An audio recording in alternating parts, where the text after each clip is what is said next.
All right, so back at home, in just a few hours, all 100 senators are set to officially begin hearing the evidence in the impeachment trial against former President Trump. The Senate voted yesterday that the trial is indeed constitutional, and they do have the authority to proceed, even if Mr. Trump is no longer in office. On day one, defense and House impeachment managers wasted no time making their cases. The transition of power is always the most dangerous moment for democracies. Every historian will tell you that. We just saw it in the most astonishing way.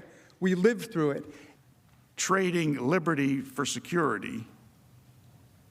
It's about suggesting that it is a good idea that we give up those liberties that we have so long fought for. Let's understand why we are really here. We are really here because the majority in the House of Representatives does not want to face Donald Trump as a political rival in the future. All right, so Molly Hooper was following the first day of the impeachment trial. She's here with us now. So that was kind of a little snapshot, but I don't think it even comes close to what it was like to watch the whole thing from beginning to end, Molly. What an emotional roller coaster. It's so intense, that opening video that brought us all back to the day. I almost felt it more intensely than I did when I was watching it unfold, because it was sort of put together in a timeline to, you know, the president's attorneys, casters, opening arguments were sort of meandering, and there was kind of confusion. I wasn't sure exactly, you know, what he was doing. So the quality of the presentation aside, let's just drill down into the arguments. What did we hear from the impeachment managers and from Donald Trump's attorneys in terms of the arguments that they were presenting yesterday? Okay, easy. Let me just break it down. You're right. Yesterday was long, and yesterday's arguments were supposed to be strictly on whether it is constitutional to impeach a president of the United States who is no longer in office. And the Democrats came out and said, listen, you're a president from the time you take office on January 20th until the time you leave office on January 19th. 4 years later, ultimately.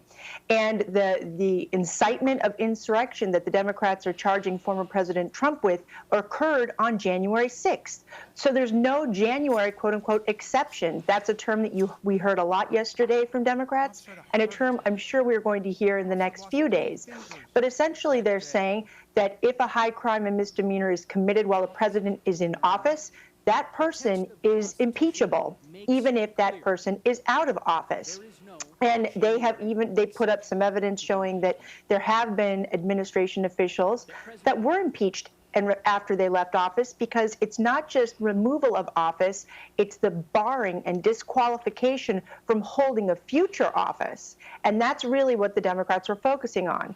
Republicans, the Trump team, came back and said, listen, you can't remove a president who is not in office. I mean, this is the opposite argument, right? And they found a few constitutional scholars to back that up, sort of.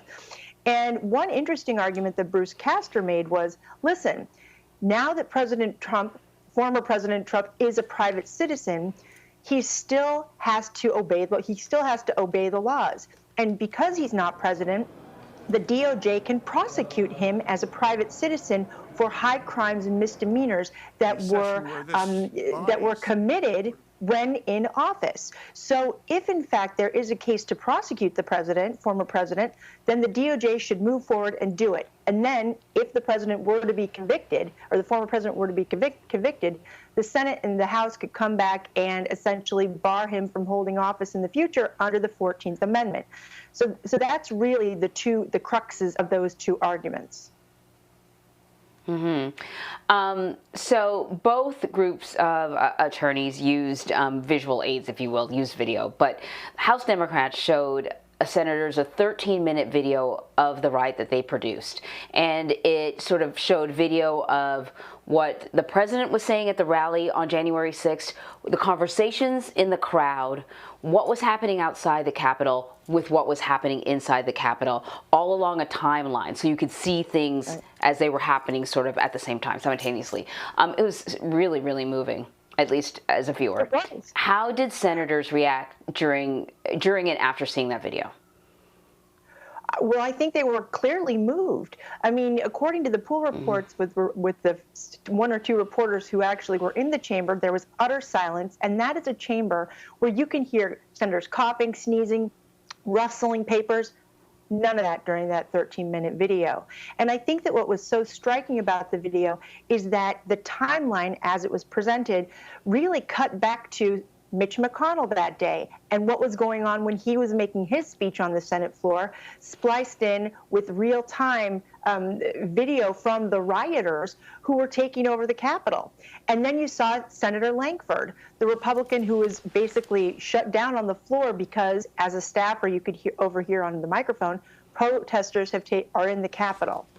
And, remember, and I keep making this point, impeachment is a political tool. And these individuals, the 100 senators, are technically jurors because they're standing in judgment of the former president, but they're also witnesses. All 100 of those senators were in the chamber that day. They could hear the banging on the doors. They were evacuated to a secure location. So this is something that really hits home for a lot of those people. And I believe it was Republican Senator Roy Blunt. I saw a report of him saying it was the first time that he had actually seen that long of a video really show the timeline of how this progressed. And I think that it moved a lot of members in that chamber. Moved emotionally, but not necessarily when it came to their vote, except for one Republican senator, Bill Cassidy of Louisiana. I want to play what he had to say during the break between or rather after the hearing wrapped up. President Trump's team were disorganized. They did everything they could but to talk about the question at hand. And when they talked about it, they kind of glided over it, almost as if they were embarrassed of their arguments. Now, if I'm an impartial juror, and one side's doing a great job, and the other side's doing a terrible job on the issue at hand, as an impartial juror, I'm going to vote for the side that did the good job. Okay, so he was the only sort of new Republican that voted that, in fact, proceeding was constitutional. No other Republicans did switch their vote. I don't know what to make of that. Is that impressive that at least one Republican switched their vote, or is it kind of disappointing?